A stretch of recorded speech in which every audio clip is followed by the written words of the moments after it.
What's going on, everybody? This is Brian Mazique, aka Unique Mazique, and this is Unanimous Decisions. It is my pleasure to have International Boxing Hall of Fame member, multi-time world champion, and boxing analyst for ESPN. He's also can be seen on Pro Box TV. Timothy Bradley. What's going on today, Tim? What's going on, B? How you doing, man? Thanks for having me on the show, Yes, sir, man. I appreciate your time so much, man. One of the things that, like, when I reached out to you and told you I wanted to talk, I wanted to ask you about that transition, from being a fighter to being an analyst. I think it's, I personally feel like it looked like it's tougher than maybe some people actually realize. But I want you to talk about like what that was like going from that. man. Well, it's another art form, man. A lot of fighters that transition into the commentary role, some of it comes easy for them, like Paulie Malignaggi. When he first came on the scene, he was fantastic at doing it. Andre Ward, another one, well polished. And if you really pay attention to the fighters that are on the scene doing the commentary, they were boxers. Boxers, not sluggers, boxers. You got to have like almost like an analytical mindset and approach to the game. Um, you got to know various strategies, various styles. I mean, there's a lot that goes into it, man. But just as you said, it's not an easy transition. It wasn't for me, at least. I remember starting off, and that damn little red light that popped on, man, scared the hell out of me. you know, it's like we're live, and I'm like, I can't mess up. I got to be perfect. You have all these things that are going through your mind, and you're trying to relay a message. But man, you get used to it after a while. I had some really good coaches along the way. Joe Tessitore helped me out a lot. Mark Kriegel as well, just the entire team. Bernardo Osuna as well. These guys are all experienced, analysts, reporters slash hosts, you name it. They done it all in the industry. So it kind of guided me and helped me kind of create my lane in the sport. And so little by little, it was just a lot of time, a lot of studying. But I know right out the gate, man, I sucked. I'm not gonna lie, bro. Like I I was mad at my damn self. I was like, what am I saying? What am I doing, man? I mean, I was mad at my damn self, and then I heard all the noise out there, and everybody saying, get this man up off of TV. He ain't ready." And I took that all in, and I just again, I approached it like just like the sport of boxing, man. I was just like, I'm gonna get a little bit better each time out. I'm gonna try to get a little bit better. I'm gonna start studying. I'm gonna start researching. I'm gonna start studying different analysts. I'm going to find my groove sooner than later, and I have. No, I would agree. I was telling you this. We was talking yesterday. I was saying like uh, the improvement has been Mm-hmm. crazy from where you started to like to where you are now. Like, just the way, I feel like you're able to punch in and with certain things, and just like anybody else, watching, I may not agree with every single point you make and stuff like that, Mm-hmm. but that's not really what makes somebody good. And I think that's one of the things people got to understand, right? You can't say that an analyst isn't good because you disagree with them. Mm-hmm. Mm-hmm. That it's a is what it really is. It's just a conversation. You don't get a chance to get back and say back to them. But I heard what Tim just said. I as maybe, we talking about 5% of the people that watch boxing actually know what they're looking at. I may be an actual informed or educated boxing fan, and I think differently than what Tim just said. But did Tim convey his point in a way that is like he backed it up? You know what I mean? Maybe I Mm-hmm. still disagree, but did he back it up? You know what I'm saying? And Mm-hmm. I feel like that's what I feel like I see with the way the way you convey stuff now. So I think it definitely, I agree. I feel like it's mad improvement from the beginning to where it is now. Well, I just take a an approach where I get this is what my job entails. I get paid for my opinion. I get paid to be myself. That's what commentary is. That's what TV is. People don't realize that, man. It's just you have to be yourself. And don't be anybody else but that. But my approach is informing the fans about what I see from my perspective of me being a fighter, lacing up the glove against Manny Pacquiao, Marquez, and winning 5 world championships. I can take you into the minds of fighters. I can take you into strategy. I can take you into feeling. So when you talk about like certain fans that are been around boxing and watching boxing for a very long time, and they heard certain things be said, and like you said, some things that I say you don't agree with, and I don't expect everyone to agree with what I'm saying. However, my stance and where I sit and it's different because again, I've done it. I've done it, man. So I can always share feeling. You can't share the feeling. You know what I'm saying? I can always share feeling. Whether you believe me or not, I can always share, hey, this guy feeling this way. And just to give you an example, the other week, I was talking about Jared Anderson and I was talking about him. I don't think he was in shape for the fight. And I was talking about where it affects you most, and it was his legs. In between the round, he points to his legs because I know me being a fighter, so I can share those type of points of view with you, and then it comes to the light when he's saying my legs, I can't feel my legs. Whereas fans that have watched it for a very long time, they've never had that experience. So that's where I come in. I'm different. Yeah, no, I 100% agree. And I think what's dope too is that um, you don't like when you're commentating, it doesn't come off as you're like spouting, oh, I did this, I did this, I did this. It just comes through. The expertise just Yeah. kind of comes through, and the experience just kind of comes through, which I think is good because what I sometimes what you'll see with you when you have a fighter turn analyst, they're essentially using the analyst platform to continue to talk about their own accomplishments. Mm. And that is like it gets to be secondary to what actually is the task at hand at that point, which is to call the fight and to make it more clear to the viewer. And but I don't think that I ever see that with you. I don't think I ever. I can't recall, and I pretty much watch all these joints. I can't recall ever seeing that. So I think that's another like awesome aspect of it. And like you said from the beginning, man, just the continued growth over Mm-hmm. and over and over again. Like I got this thing where I see fighters as human beings. I don't necessarily see them as just fighters. And Absolutely. Yeah. you know what I'm saying? And so when I'm looking at you doing this job, I'm looking at it the same way I was looking at it when you first started fighting or when a fighter first starts fighting.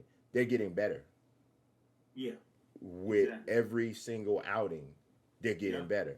And then you can look and see who been working on their craft, Mm-hmm. who been trying to do this, who like I remember I was watching this thing. That's interesting. Yeah, I was watching this thing, man. Daniel Cormier, Yeah, I former know UFC Cormier. champion. Yeah, he was talking to Dominic Cruz, another fighter turned analyst, just recently retired, and Dominic was accusing him of not watching film. Oh, He was like, "You don't watch film. That's why I don't really listen to your analysis." And wow. DC was pissed at that. Cause he was like, "Bro, you gonna say this on national television? Like Oh, like this is bogus." But I'm yeah. gonna tell you something. It made DC better. Uh-huh. It made him a better analyst because the competitor in him, that same competitor that was a fighter, it was like, dude, you just said this about me, and the thing of it is, it's not true. Yeah. Yeah. So you know what I'm saying? Like, so I see that. I see that even with what you're doing now. Well, the to add on that, since we're going down that truth lane, I feel like what separates me is my truth. I'm not afraid. to ruffle feathers, whereas a lot of analysts are afraid to receive what comes with actually speaking your truth.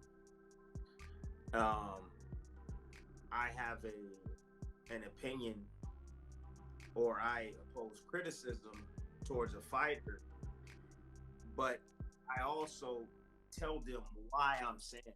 It's just I just don't just formulate a statement about a fighter and not explain why. I'm always giving them and dropping them little nuggets here and there, little gems here and there to help them improve. And a lot of fighters, if they were to listen, their overall game will improve little by little if they just hear me out. But me being a fighter, I know exactly how these fighters are going to react. I know they're going to be sensitive about it because we work so damn hard in the gym to perfect our craft. We've been doing this since, knee high, and sacrificing and putting in work every day in the gym, man. And you feel some type of way when someone has a negative opinion or a negative, anything negative to say about you and what you're doing. So I know what comes with that. But other commentators, they don't want it. They want to stay neutral. They want to stay on the fence. With me, it's always been straight up. I call a spade, a heart a heart. And I think that the fans appreciate that. Some fans appreciate it, and some fans they get a little hurt about it because I'm talking about their favorite fighter. So, but what I've learned though, B, is that you got to balance it out. So, what does Stephen A. Smith say in the beginning? Well, he'll say something positive about a person, Yeah, sandwich and method. then he'll come with the negative, right?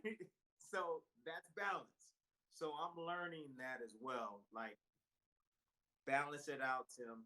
You can give the good, and you also can give the bad, not just the bad alone. No, I dig it, man. I do. I want to ask you about this card, Saudi Arabia card from Mm-hmm, February mm-hmm. 22nd. Like, so what was your prevailing thought from the rematch, the Bevo Better BF rematch? Well, I'll tell you, the overall card didn't personally for me. It didn't live up to the hype. For me, the experience didn't live up to the hype. Um, I would say the Bivol fight definitely lived up to the hype. I thought it was an amazing fight. I thought it was a lot better than the first fight. I felt that both these guys they knew each other. They knew what they can get away with, what they couldn't. Um, there was a point in the fight where I was sitting back and I was just like, "Better be it. It's just about to run away with this. What is Bivol doing? Is Bivol tired?" And I was thinking, I was like, "Oh my gosh!" And it gets to round 7,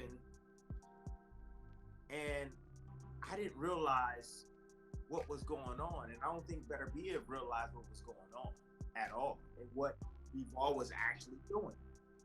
Well, he was letting them work. That's what he was doing. He was letting them work. He was letting them burn up some of that energy because he had something in the back of his mind that, hey, as soon as he slows down a bit, I'm gonna turn it up. I'm gonna save something for the back end of the fight because that was my problem the first time. So it was a hell of a strategy, and to see it unfold, I was like, it blew me away because I was saying, ain't no way he's letting this monster just walk him down and bang on him like that. Ain't no way he's gonna be able to take this amount of pressure and these amount of punches, you know, it the rest of the way. But lo and behold, as soon as Better Be It figured it out and slowed down, it was already too late. Damage was already done.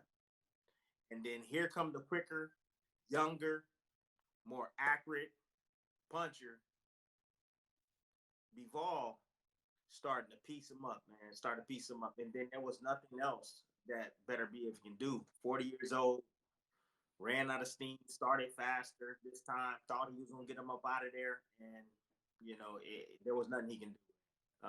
That was all she wrote. So, but it was a fantastic fight. I think that each time these gentlemen step foot in the ring, it's always going to be a close battle. I don't think any of them is going to knock the other one out. I think it's just going to always be very strategic on both sides, and a very intense battle. But that was fantastic boxing at the highest level, man. I'm talking about the highest level because you always get these big. We always ask them for these fights, right? But people don't realize that styles make fights. They don't realize that. Like we're asking for Shakur Stevenson and Tank Davis. I personally think that fight's going to be boring. I'm telling you right now, it's going to be a boring fight. However, when you get a guy that's a puncher and he likes to hunt guys down and put pressure, well, guess what his kryptonite is? It's a superior boxer puncher, and that's a Bivol. And for Bivol, guess what Better Biev's kryptonite is? It's the boxer puncher. It's the opposite, right? So that's when you have compelling matchups, is when you have that pressure guy versus that boxer. And that pressure guy is coming forward and taking it to him, man. And so the first time around, it was a good fight. This time around, it was a great fight. And I want to see it again. You I know, want to see it. I can't say I don't want to see it again, but I'm gonna tell you, and this is just what I like. So, just observing this stuff over the past 40 years, right, and covering the sport for the last 17, I feel like when these trilogies happen, the deeper into the trilogy, the bigger the gap becomes between the younger fighter and the older fighter. Mm. And because every one of these wars takes a Mm-hmm. little bit of a notch off of what the older fighter has. And I feel like, honestly, even listening to Better Biev in the post fight interview, he was asked, I think Chris Mannix asked him, you want to have the trilogy fight? He said, I didn't want to do the second one, but I have no choice. Mm. That right there made me go, oh boy. That sounds like an 8th-round TKO in the 3rd round to me, where you just go to a knee and just decide you don't want to do it no more. So what did he mean by that? So, and sometimes, obviously, when we're talking about the fighters that are not from the United States, you have to kind of take what they say into like with a grain of salt, because he's speaking his second language or his third language in some situations. So the way it came out might not have been the way he meant it, but for me, his body language matched what I thought I heard. Mm-hmm. And he is a monster. Yes, he is. But he's 40. Mm-hmm. And Dimitri Bivol is a dog. And he's not used to losing. He's never lost. He's never lost. And so at 40, and you've been cashing these Turkey a la Sheik checks, are you still hungry enough to come back and fight the toughest dude you ever fought for a 3rd time? Right. Well, I'll tell you, after for suffering your first loss, it doesn't really sink in until a few days after. And it's not right then. Like, you're almost in shock. And you really don't believe it at the time when you do first lose. Because it was hard for me. I'm not going to lie. It was hard. But I really didn't realize it until a few days later. And I was saying, damn, I lost. Like, I can't believe I lost. Damn. Oh, bro. But it was like 3 days later. And I had a meltdown. I was just like, I just can't believe I lost. Like, I did everything right not to lose. And I lost. And it's a bit emotional, man. And you know what? And then a month go by and you like, I want to get that back. I want to get that back. Even at the age of 40, that competitor still lives inside of Better Biev, man. And right after a fight, and that's why I can't stand when announcers, they ask, what's next? I don't know what's next, bro. I just lost 5 minutes ago. I hate that question myself. I hate it, bro. I do. I hate that question. For a fighter is like, so what's next? Go home, rest, regroup. Like, you know what I mean? Like, what you want me to say? I want to fight this guy next. Like, come on, man. No, I'm still trying to process all of this. And so I think better be if that's what he's doing now. He's trying to process this loss. He'll go back, he'll review the fight, and he'll just say, I could have done this a lot better. And I think he'll probably revisit the third fight, man. I really do. I think he will. Yeah, they are such a fantastic matchup, like Yes. together, like, and it's for the reasons you just said. You know, it's these two extremes, and Yes. the winner is going to be the one who either is able to impose their will or is able to dabble enough in the other one's game. You know, so there Mm-hmm. was sometimes Dimitri Bivol had to sit down on some shots to get his respect, Exactly. to play a little bit of Better BF's game.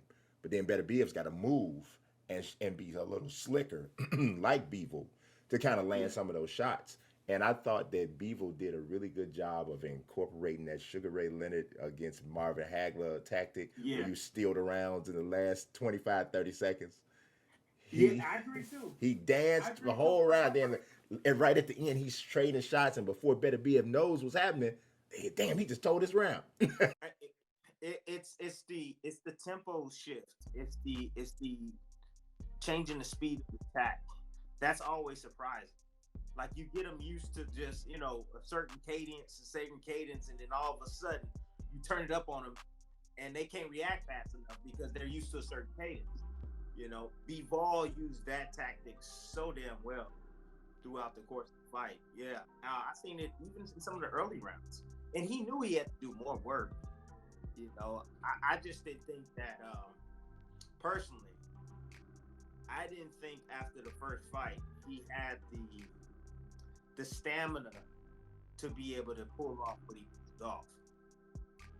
So, but again, what he did was he sacrificed a lot of those middle rounds to allow Better BF to slow down and wear out, and then he had someone to back in. So that's all he did was substitute the late rounds. He just said, you know what, I want to be stronger late, so I'm willing to sacrifice these rounds so I can be strong late. Because I know he's going to get tired late, and I'm going to be a step ahead of him because I'm the quicker fighter. So I just think that was just a brilliant game plan all the way around the board, man. Brilliant, man. And it was outstanding to watch because I'm telling you, man, at 7, I was just like, it's over. It's over. He about to He get gonna get stopped. stopped. Yes, he gonna get stopped. I swear, I said he gonna get stopped. Hey, I said he's it gonna get almost stopped. reminded me. It was like a little version without sitting on the ropes of the rope a dope, in my opinion.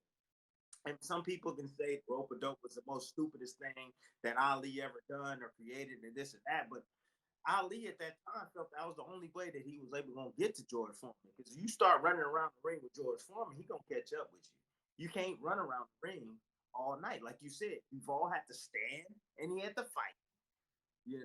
And it kind of reminded me of that because Ali was just like absorbing shots, keeping his hands up, talking to him, mentally breaking him down, let him wear himself out. And then all of a sudden, bing, bing, he catches him with a 1-2 combination, boom, boom, boom. And now he's all over the place. He's stumbling around the ring, and then it's over. But it was one of those moments like that, man. That strategy was fantastic. Whether you think Ali's strategy against Foreman was fantastic, like I do, but I think it's right up there with that. Right up there with that, in my opinion. Yeah, I would agree. I feel like it was definitely a modernized version of the same approach. It's the same approach, a little different, but same approach, man. Same thought process. Yep, Let them wear down. yep. Let him wear himself down, and even though Ali was actually the older fighter, but it was still very similar. Uh, so Exactly. I want to ask you also about that card because obviously it was like 48 fights, but uh, It's like we was on. Man, I was watching boxing for 10 hours. man, and then because I cover boxing and MMA, so I went straight from that into UFC Seattle. I ain't seen so many people get punched in the face in one day in my life. It was crazy. But aside from Bevel, who do you think was the biggest star of the Riyadh card? Because I want to get back to what you said about the card being underwhelming because I actually agree with that. I don't know if we Okay. agree for the same reasons, but I think so too. But aside from Bevel, who do you think was the biggest star of the card? The biggest star of the card. Hmm. I would have to say it wasn't Ortiz Madrimov. I thought that fight was terrible. It didn't heat up until the end. Um, Shakur fight was expected. I thought Shakur looked extremely sharp, but that was to be expected. Um,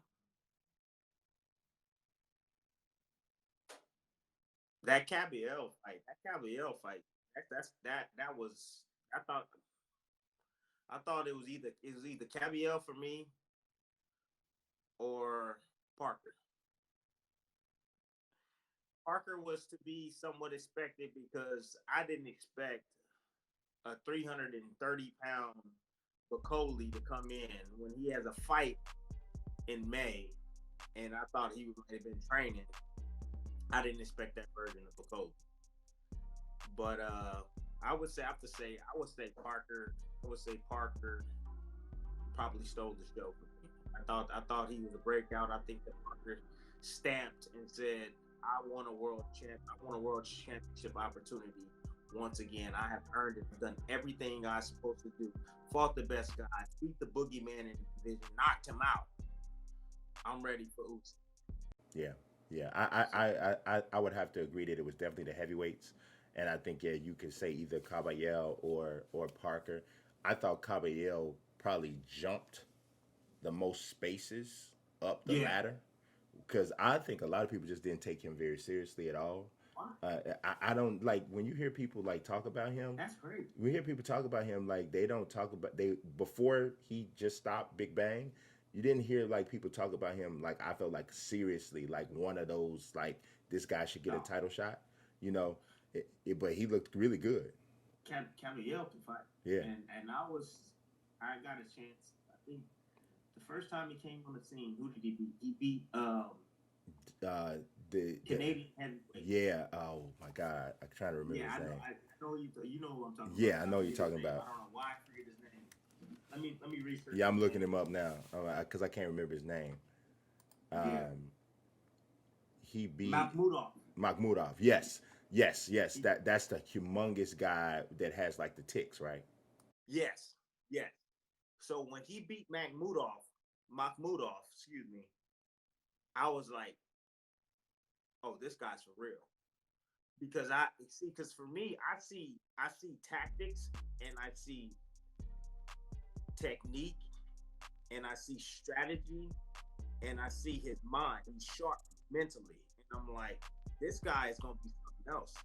And I remember not yet last year I had him on my list of a dark horse list that he's going to be one of the guys to capture a world championship once all these other guys kind of fade out. But yeah, he's serious man, and I picked him to win the fight. And he's young for a heavyweight. He's only 32. You know, Okay, so for a heavyweight, that's he got 7, 8 more years. You know what I mean? yeah, Like so yeah, I definitely thought he looked great. Just handling the size and I did not. Speaking of good shape, I didn't think that Big Bang was in good shape at all. I didn't think he was ready. I thought he was looked like he was ready to try to walk through Caballero in 3 rounds, and if that didn't work, we in trouble. yeah. See, so like what I saw was completely different than what the commentators were seeing. So like in the first round, when you saw Cabiel running, like moving around the ring, that was a fill out round. And I was saying to myself, bro, you cannot do that for 12 rounds. You need to stop running. And I was like, and I'm thinking to myself, you need to step to this guy because if you study film, like I do, you would know that Big Bang, when you start to punch at him, he gets defensive. When you start to let your hands go, he gets defensive. And that's where you want his hands to be. And another thing that the commentators didn't, and I love all these guys, man. Like, I'm not saying I'm the greatest. I'm just saying I love all these guys, but I'm saying he got inside the power of James.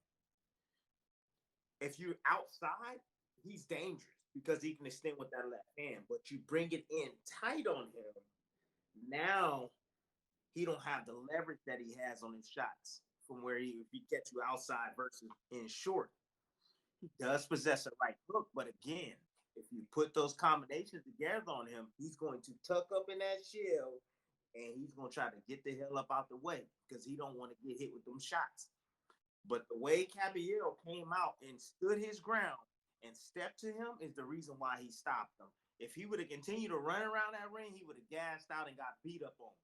But great, I thought it was excellent by his corner and his team. You got to give them credit for telling them, okay, you felt the power.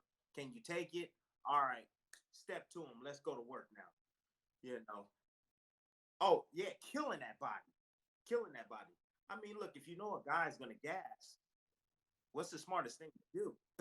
Why don't you help him get there sooner by going through his body? I don't understand that. But that was I thought it was an excellent game plan that they had, and he executed it extremely well. Yeah, man. Yeah. You mentioned Shakur, and you were saying that you thought he did well. There was, of course, there was a lot of people saying opposite. Of course, you would expect Gervonta, went on social media and kind of trolled the performance, and it's expected, right? Those guys are rivals. But I want to ask him about something that I feel like you probably maybe even be able.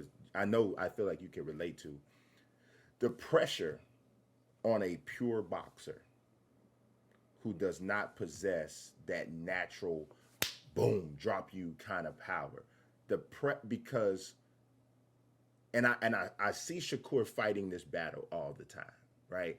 And the battle I'm referring to is most boxing fans are casuals. They want to see a fight more than they want to see a boxing match, and they actually don't really know the difference. So when they see a boxing match, it comes off as boring to them because they don't have an appreciation for the skill. And so Shakur, that's where he lives, in the skill. Mm-hmm. So he's all the time going to be underwhelming to the people who just want to see a fight. Mm-hmm. But those people are part of the stakeholders who determine if he's a draw or not. Mm. So talk a little bit about like that concept, because I personally consider you were a masterful boxer.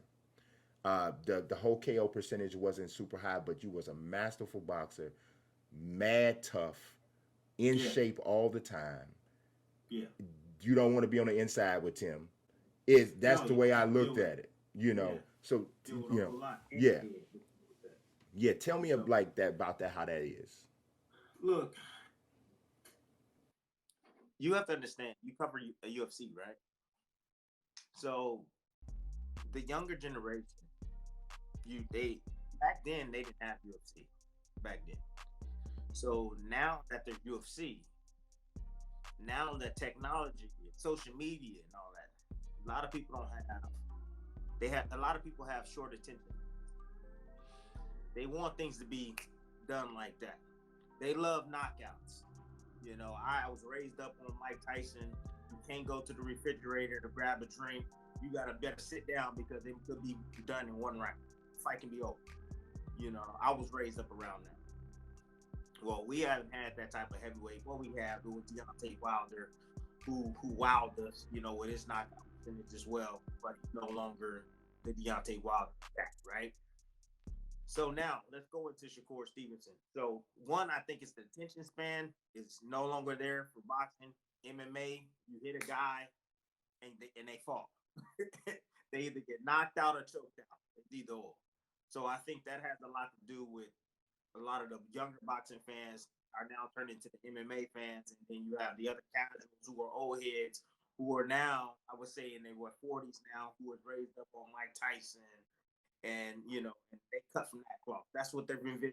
That's what boxing is. Another thing is that commentators, commentators. And I'm guilty of this as well because working for ESPN, we're selling a product. We want the product to be high. We want the ratings to be high. And the way those ratings get high is that you have to entertain. A lot of people don't want to watch Shakur because one, they like you said, they don't understand the sweet science. They don't understand the skill level.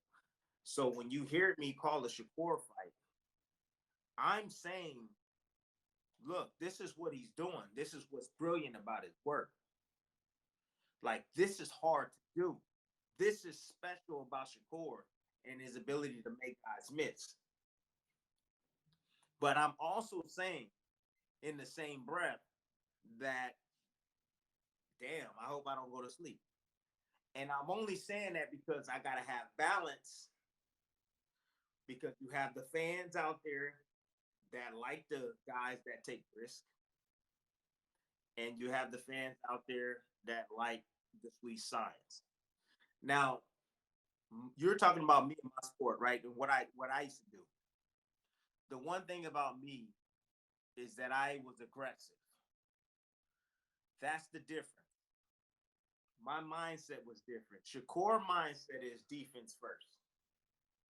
And there's nothing wrong with that, in my opinion. Because trust me, I'm dealing with me being offensive minded right now. So what I would tell Shakur is let the noise talk. Go in that ring and handle your business. Just keep winning. They said the same thing about Floyd Mayweather years ago. He was born. He was this. He was that. You cannot buy into that. Keep boxing the way you box. Boxing. Keep using your skills. It doesn't matter what the fans say, man. I'm letting you know that. It doesn't matter what these casuals are saying. As long as you're going home with a check and a W, a big W, and you continue to show your greatness every time you're inside that ring, keep doing you, man. I'm just gonna keep it 100 with you because look, if I can go back and if I can box like a Shakur Stevenson, I'm letting you know right now, I would box like a Shakur Stevenson. You know, because those same fans, you love them, but at the same time, it's hard to stand them because they're not gonna be there when you drinking out of a straw. They're not gonna be there when you in locked up, when you set up in the hospital and can't talk. They're not gonna be there 20 years from now when you can barely walk, barely talk, barely remember who the hell your mother is or your father is or your kids is. So, like, look, Shakur, keep doing what you're doing, my man. You know, because that's the game. Hit it and don't get hit. Yeah, yeah. Man, I cannot agree with that more. Like, cause I feel that way so much. Like, and that's why I say I always look at fighters like human beings first, You right? have to. And it's so crazy, man, because it's like, and but I also understand you guys as fighters because y'all are, like I said, human beings, and part of the thrill of fighting is performing in front of all these people, you Yeah. know, and the energy that comes from that whole thing. So it's like this double-edged sword, right? And Mm-hmm. I had talked to Terence about this a few months back, and I asked him. I said, "Have you ever found yourself in a fight where you got caught up in fighting for the crowd and what they were talking Yep. about?" He said it happens to all of us, you know. And I believe he said it happened to him when he fought Green Machine. Yep. And I swear it was so crazy when I heard him say that because I'm watching that fight and I'm like, Terrence is trading with this dude way more than he has to. I was like, Mm-hmm. he and but it was in the midst of, to me, him feeling like he was being deprioritized for Manny. I think that was definitely on his conscience, on the back of his mind. I would say I think he was ticked off because of that not knockdown. Yes, it was a knockdown, and Terence he never touched the canvas. That was his first time. And it also comes with the fact that Terence is just, that's his mentality. He's tough. Um, a little bit of me moving forward. That's what scares me about the Canelo fight, to be honest with you, because He you ain't don't going need to back be down. tough. He ain't going back down. No, No, not. he ain't He's going not back going down. back, and he's tough, and that's what scares me about that fight, because you don't need to be trading with that bull. Like, I know you're strong, but that dude is naturally strong, and he's been at his weight class for a very long time. So he's acclimated. You're not. You don't need to be trading with this guy at all, regardless of how the fight is going. Yeah, yeah. You know, it's funny you said that because you're actually the first person that really, really put Terence Crawford on my radar. I can't remember what fight I was watching. I was watching a fight, and this was It might have been Brady Prescott. Was it Brady it, Prescott? Terrence wasn't fighting, but I was watching a fight, and you said this is about 10. This is a while ago. This is what Yeah. right before Terrence won his first world title. It was like maybe a year or so before he won his first world title, and you said it's a dude coming, y'all. I'm trying to tell y'all, Terence Crawford. Y'all gonna know him. Y'all gonna know him in a minute. And I was like, okay, okay, as I want to see. And the next time I saw him fight, he destroyed Ricky Burns. Ricky Burns. Yes. Next time I saw him fight, I said, oh, I said, okay. And I still wasn't sure yet. And then every time I watched him fight, I was like, okay. But I always remember that you were the first person I heard say his name. Yeah. Yeah, especially like on live television. Like if you did your research and you was looking at the rankings, you saw him. But in terms of like somebody on live television saying this man's name, like watch this guy. For a lot of the public, that's how people learn who somebody is. Right. You know, for the first time. So I thought that was cool, and I know you've known him for for a long time. Well, I've known Terrence since 2010, 11. So I that was huge. So I actually brought him out for sparring, and that's how I got familiar with Terence Crawford. And just the difference. I mean, I sparred a lot of guys over the years, world champions, Olympians, you name it. I've been in the ring with a lot of quality fighters, but it was just something different about him that really set him apart from all the rest. And I knew he was special. And I was already a unified champion. I think I was a unified champion. I had won the world champion. Yeah, I was like a 3-time world champion at the time before I sparred. So I had a ton of experience in the game, and just the way he was able to handle me. The first time we sparred, I was in shock. I was like, who is this guy? I had to ask him, who are you? What's your name? He was like, Terence Crawford. I was just like, man, where you from? Yeah. Nebraska. What? Omaha. Ain't nothing out there. Omaha. Warren Buffett. I'm like, Yeah. what? Then he was just like, yeah. And I'm just like, what's your record? I think he was like 10 or something to know at the time, 10, 13 to know or something like that. And I was like, why are you not fighting? And then he was just like, I don't know. And I was just like, bro, I was like, you're not a sparring partner, man. And he goes, what? I was like, you ain't no sparring partner. I'm like, man, you're a world champion. And he said, really? I was like, bro, you're a world champion. I'm letting you know right now, you a world champion. Yeah. so it was interesting. After that, shortly after that, it was like we had the same manager, Cameron Duncan. Rest in peace, Cameron Duncan. We had the same manager. So I called up Cameron and I was just like, hey, bro. I was like, what you doing with Crawford? And he was just like, why? He's no good. You beat him up. And I was like, hell no. I was like, let me buy him off of you. I'll pay you. He's just, oh, I love Crawford. Oh, I love Crawford. And I'm like, what you mean? He's like, how did he do? I was like, man. I was like, I was like, yo, he beat the brakes off of me. And he was like, really? And I was just like, yeah. I was like, it's great help, great work, great work. I love it. And so shortly after that, I get a call from Cameron Duncan. It was like months. I fought my fight. I think I fought against who was it? It was Manny. Was it Manny? No, yeah, it was Manny Pacquiao. Shortly after that, I fought Manny Pacquiao. Then I get a call from Cameron Duncan. He's saying, "Hey, does there's an opening for Terence, but it's against Brady Prescott."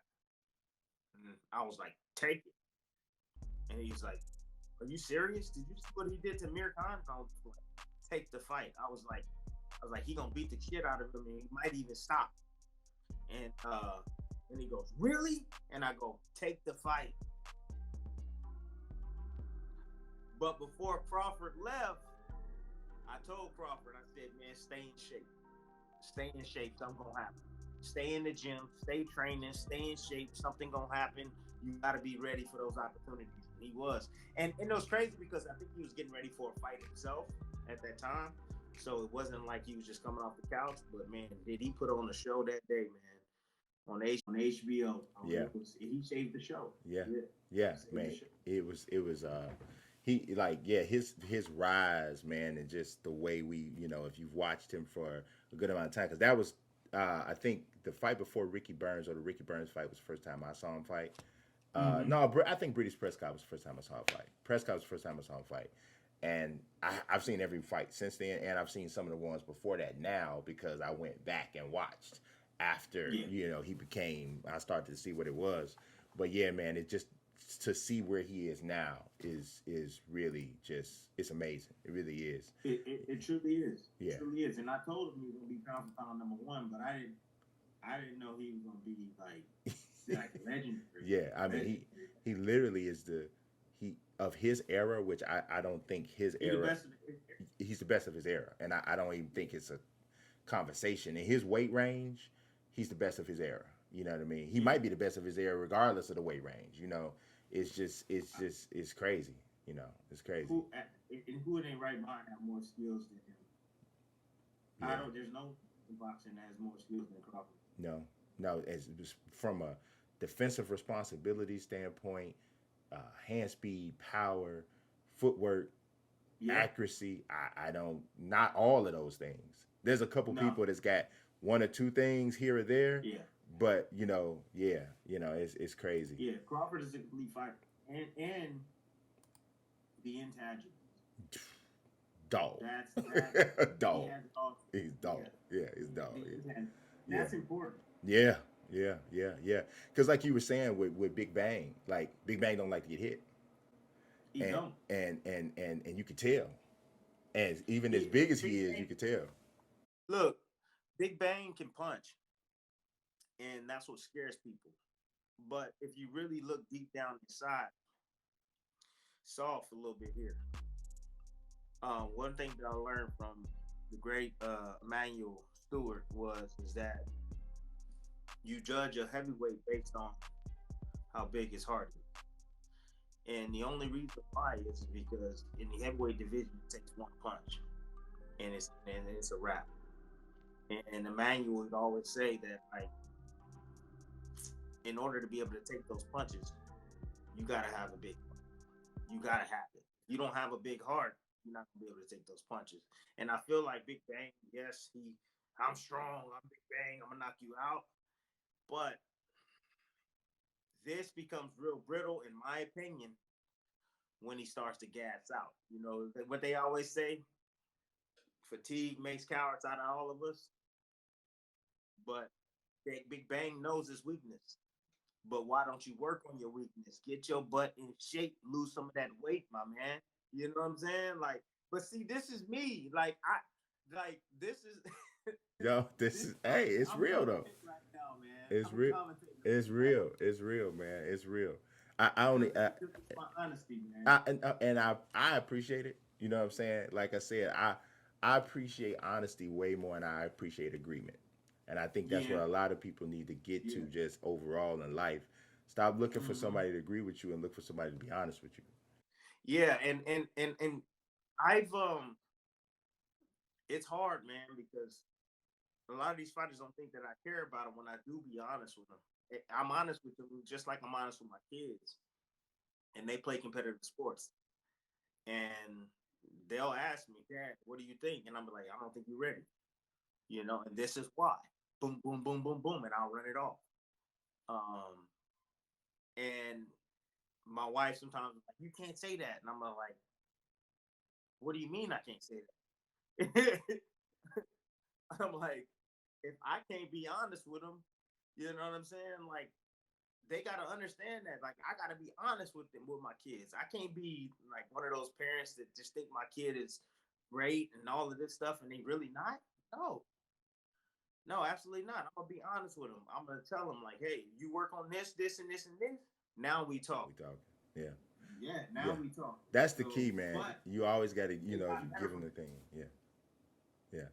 They've gotten better, man. Yeah. My, Yeah. oh yeah, all of them are excelling in soccer, excelling in school, Mm-hmm.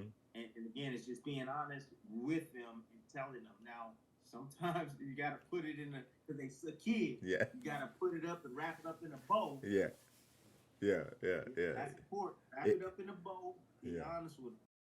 Yeah, yeah, yeah. I mean, it is important, man. To be able to, because when you give them the real, they respect your they appreciate your compliments more because they know you always being real. You know what I'm saying? Mm-hmm. So I only got two more questions for you. You're absolutely right. Yes, sir. So I got to ask you this, and this came up. I actually had a chance to ask Oscar De La Hoya this actually yesterday, and it was kind of spurred off of the Floyd Schofield Jr. and the Floyd Schofield Sr. thing. What is your thoughts about fathers training and managing their sons? Like, what's your thought about that in boxing? Does that does it work? Can it work? Do you really want to know? Yeah, I do. I really want to know. Come on, man. Come on, man. I'm gonna let you know right now, man, and you may not agree with me, but dads in boxing should be banned. And I only say this, because it's really hard. This sport, right? Doesn't You can't get emotional in this sport. And for a father, his son is his weakness. His family is his weakness. And for him to be in that corner, for him to be managing his career and all that, like it's hard not to take the emotion out of business.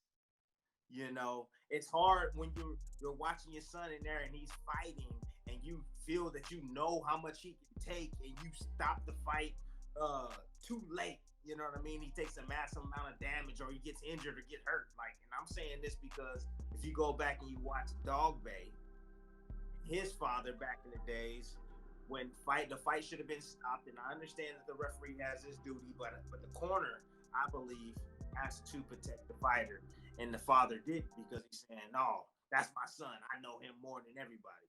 So you have that. So, but there are some exceptions. There are. You have Lomachenko's father. I think he's great. He stays behind. He trains his son. Stays out of the media. He doesn't want any of the limelight. He respects the business. I like those type of fathers. Don't get me wrong, I do love fathers that spend time with their sons, train their sons, and get all. I understand all of that. I get it. And my father was a part of my career. However, my father set his pride aside and he allowed someone else to guide my career because he felt that he felt that he's took me as far as he can take me. A lot of these fathers believe that they are a god, that they the best. And I'm like, no, you're not.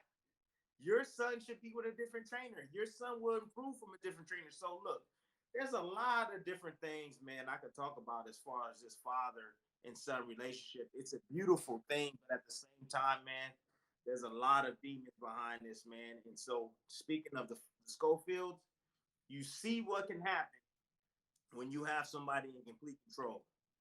A lot of these fathers don't let these sons grow the hell up and be men and control their own career and their own destiny. and just be there along the way if they need assistance. My father did that for me. My father didn't control me. Okay?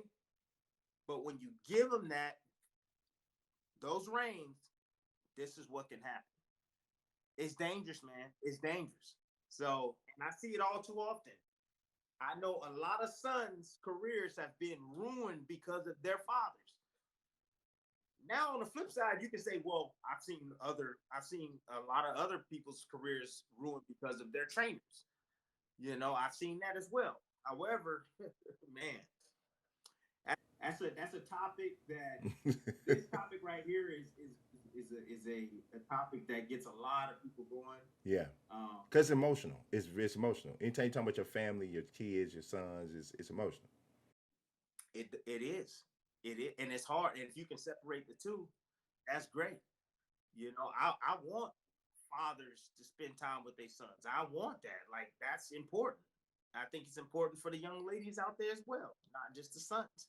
However, if you don't know how to keep your emotions, allow your son to grow up, not using your son as a human ATM, having your own job, you know what I'm saying? Like, man, like the list goes on, man. I could talk about this all day.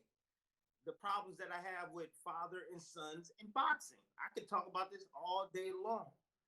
However, it's a topic that it's a real sensitive topic, and I'm not afraid to touch on it, man. Yeah. No, it's and that's why I asked you because I knew I remember watching how your career was coming up, and I remember how involved early on, like it appeared like your dad was, but at some point, like you said, it was like, okay, now it's time for him to go and be with a professional trainer. I took him as far as I could take him, and Yeah. I can relate to it not from a boxing standpoint, but I coached my son in basketball throughout grammar school, even through high school. I was the only coach he knew, and we would do the off season training stuff together. We do all that, and I know a good amount about basketball and all of that and how to get better. But I also knew where my ceiling was, and I also knew that he need to be trained by somebody that don't love him as much as I love him. Oh, that's deep. Like Because that. if if I'm the only one that's training him, dad gonna trump trainer. And in this particular situation, he needs a trainer more than he needs a dad. Because dad gonna always be there, and he'll always be able to come back to me as his dad.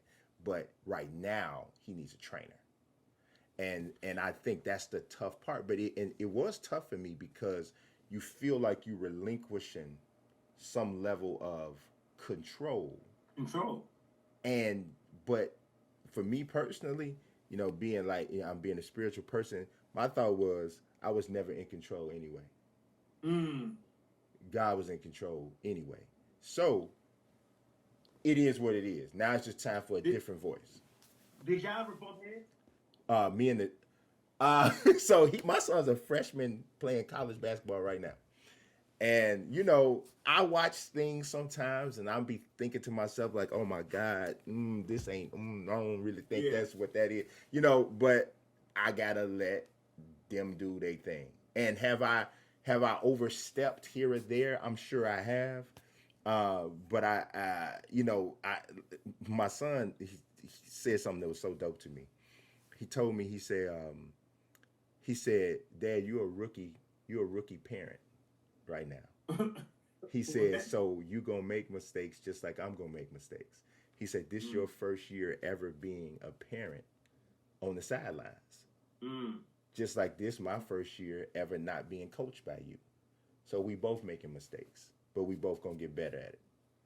I was like, man, this dude, that was dope. That was dope that he told me. I was like, I feel you. I feel that. So it was That's deep. that was That's dope. deep. It was dope that he said that. Absolutely. Yeah, it was dope. So Well, my father was still, again, he was still involved in my career, but he was a secondary trainer. My father would always work on my defense. Defense, defense, defense. We had a thing that me and him, we created. And it was like, I'm your coach when we in the gym. I'm your father when we on the way home. You know what I mean? Like we were separated. So, but if he was my father in the gym, just like being at home, if he asked me to do something and I pop off at the, Dad, I don't want to, I don't want to do that. You know what I'm saying? So like we found a way to separate the two, and it's like, are you going to tell your coach what you're not going to do? You know what I mean? Like I no longer can do that. So that was our relationship in the gym. Hey, just pick that left hand up. All right, coach. I would call him coach. I wouldn't call him dad, father. I wouldn't call him coach. Yes, coach. Yes, coach. Yes, coach. Because if it was anybody else, that's what I would be saying. So that can help fathers out there. So I gave him the bad. I'm gonna help some fathers out there. I'm gonna help you, fathers. Yes, yes. No, So no. that's one way you can separate it. All right. On the way home, you can be the father. Hey man, you look good in the gym today. You look great in the gym today, son. Fantastic job. You can talk about something other than the gym. As far as business goes, you want your son to learn this boxing business in depth. You want him involved in the meetings. You want him to understand what's going on, man. So if you're the father, you're sitting at when your son is not, that's an issue. Your son should be sitting right beside you and y'all should be managing this together. That's another tip that I have for the fathers. Got to, because again, money starts to change things. Even and the ones that are still from you is your family. I'm letting you know the ones that are close enough to you, right? Those are the ones that can truly hurt you. The ones from the outside, in my opinion, they can't hurt you. You can see them coming a mile away. But the ones inside, those are the ones that can really, really damage you. So sitting at the table, that's another tip for the sons out there. You should be sitting at the table. You should ultimately be saying yes or no, because this is your business, not your dad's. It's your business. And dads, allow your sons to have that. Allow your sons, the ones that's in there taking those punches, to run his business the way he wants to run it. Whether you agree with some of the things or not, you got to let him fall on his face.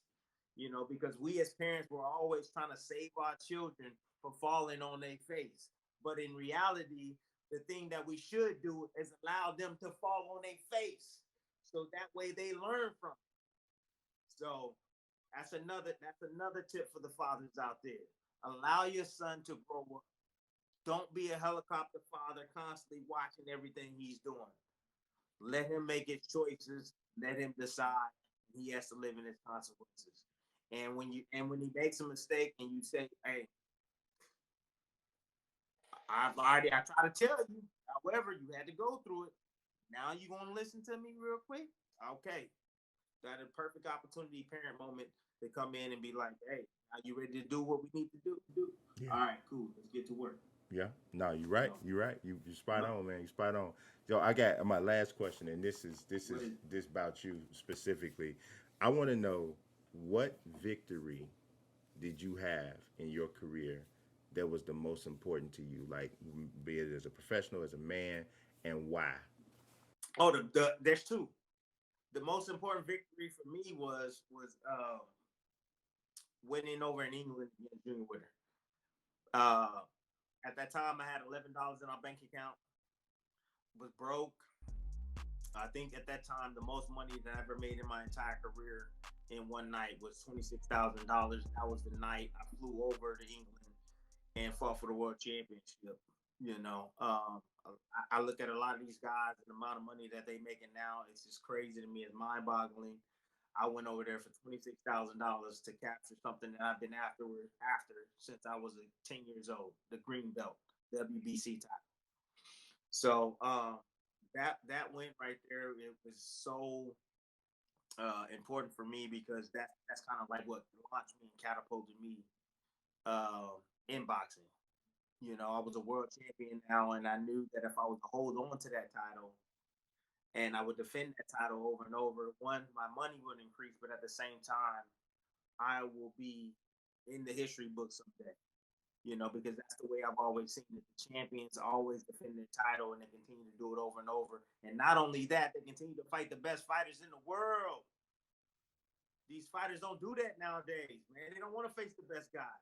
It's ridiculous, because for me, it's about sport first. The money is important, but you need to understand if the sport comes first, the money's gonna come with it. It's simple as that. If you're facing the best guys out there, the money's gonna come with it. Take the risk, especially when you get to this point, championship level. That's what you got to do. And then you become like myself in the Hall of Fame. Many people sit back and they say, "Oh, wow, it's Tim in the Hall of Fame, this and that and the third. He wasn't a good fighter. I fought the best guy." Yeah. That's why. No. Yeah. No. Yeah. I And mean, when I fought him. yeah. It's a if you go to Box Rec and you look, you'll know why he's in the Hall of Fame. You know why in the Hall of Fame. And then I would say that the next biggest thing was for me is when I retired. And that was the next biggest moment right there for me is when I retired, man. That's a victory in itself because I retired on my own terms, big dog. Boxing didn't retire me. I wasn't out there chasing the check. I left a lot of money on the table when I retired, and I made that choice because health is important. Health is right there with God. It's extremely important, and you can't live without health. And I've already paid my dues and took a massive amount of punches and damage and sacrificed long enough. And I felt that it was my time to go, and I did it on my terms when I wanted to do it, as opposed to going until I'm 40, 43 years old, whatever, late age, and getting beat up by a young guy, and now I'm on life support. So this game is a dangerous game that you don't want to play. If you're not 100% um, focused in on it, don't do it. Don't play boxing. You can't be 1 foot in and 1 foot out. Yeah. And I got to a point in my career where I was 1 foot in and I was 1 foot out, and I said, "Shoot, I'm trying to pick up that other foot and just go ahead and leave the game." Yeah. Yeah. So Yeah. yeah. Well, other than that, man, I appreciate the interview, big dog. Yeah, I do. man.